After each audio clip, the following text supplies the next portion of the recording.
Reviewers అయితే రీహాబ్కి పంపించండి, పెడ్లర్లు అయితే అంటే అప్పుడే నువ్వు కొంచెం సమాచారాన్ని అదే బాధ్యతతో తీసుకుని ఉండుంటే అసలు పెడ్లర్ ఎవరో బహుశా వచ్చి ఉండేవాడే. పెడ్లర్ కేసు లావణ్య మీద ఉంది, okay. Drug abuse case Mastan మీద ఉంది, okay. And Anuradha and Prabhakar Reddy మీద కూడా ఉంది, ఏది పెడ్లర్స్ కింద. అనురాధ పెడ్లర్ దాని గురించి డిబేట్ జరుగుతుంది. జస్ట్ ఒక మాట అడిగారు కాబట్టి చెప్తున్నా, ఎవరి మీద పెడ్లర్ కి పెడ్లర్ శిక్ష పడాలి, యూజర్ కి యూజర్ శిక్ష పడాలి. యూజర్ ని విక్టిమ్ గా కన్వర్ట్ చేసి లేకపోతే ఫైనల్ గా కంక్లూడ్ చేద్దాం. అస్సలు విషయం బయటికి వెళ్ళనివ్వకుండా చేస్తున్నారు. ఒకటే విషయం బయటకు వెళ్ళాల్సింది ఉందా? చాలా ఇంపార్టెంట్, చాలా ఇంపార్టెంట్. ఒక్క నిమిషం నాకు నేను తీసుకుంటా. డిసెంబర్ జనవరి 27న వరలక్ష్మి కేసు సంవత్సరం తర్వాత ఫస్ట్ కోర్టులోకి వచ్చింది. నాంపల్లిలో, నాంపల్లి కాదు సారీ, ఎల్బీ నగర్, ఆయన తెలిసి ఉంటుంది.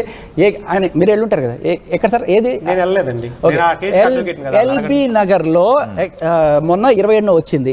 వీళ్ళ 12 మందిని తీసుకెళ్ళి అక్కడ నిలబెట్టారు. అందులో కొంతమందికి ఫైన్ వేశారు, కొంతమందికి పెద్దవాళ్ళు కూడా వాళ్ళ నెక్స్ట్ వాయిదా ఉన్నాయి. ఆ నెక్స్ట్ వాయిదా మార్చి 4కి వచ్చింది. ఈ మార్చి 4కి వచ్చే లోపల బయట పరిస్థితి మార్చి నేను శుద్ధపోస నేను చూపించుకోవడానికి రకరకాల ప్రయత్నాలు జరుగుతున్నాయి. అదే వాడు నన్ను ఇరికిచ్చాడు, వీడు నన్ను ఇరికిచ్చాడు అని చెప్పి రకరకాల ప్రయత్నాలు చేసి దీని నుంచి బయటపడే ప్రయత్నాలే ఇవి.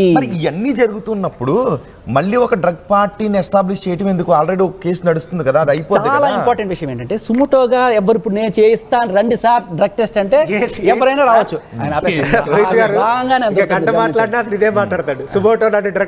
కాదు, రెడ్ హ్యాండెడ్ గా పట్టుకున్నప్పుడు మాత్రమే పోలీసులకి డ్రగ్ టెస్ట్ చేసే అవకాశం ఉంటుంది.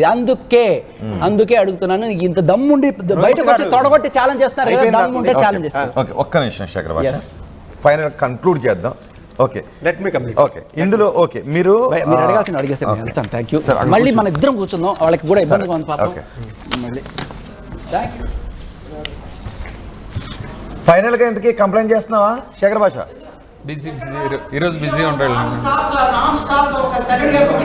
అదే ప్రాణం కన్నా మీడియా ముఖ్యం కదా సార్, మనిషి ప్రాణం కన్నా మీడియా ముఖ్యం కదా. నా ప్రాణాన్ని కాపాడేది కాదు, రిటర్న్ కంప్లైంట్ ఇవ్వకుండా ఈ భజన ఏంది? టింగ్ టింగ్ టింగ్ కొడుతూనే ఉన్నాడు ఇందాడి నుంచి. అక్కడ పెట్టేసి కాదు సార్, జనాలు ఏమనుకుంటున్నారో దయచేసి కామెంట్స్ రూపంలో సార్కి తెలియజేయండి. జనాలు ఏమనుకుంటున్నారు నా గురించి అన్నారు, దయచేసి మీరు కూడా కామెంట్స్ చదువుకోండి సార్ కింద వచ్చిన తర్వాత.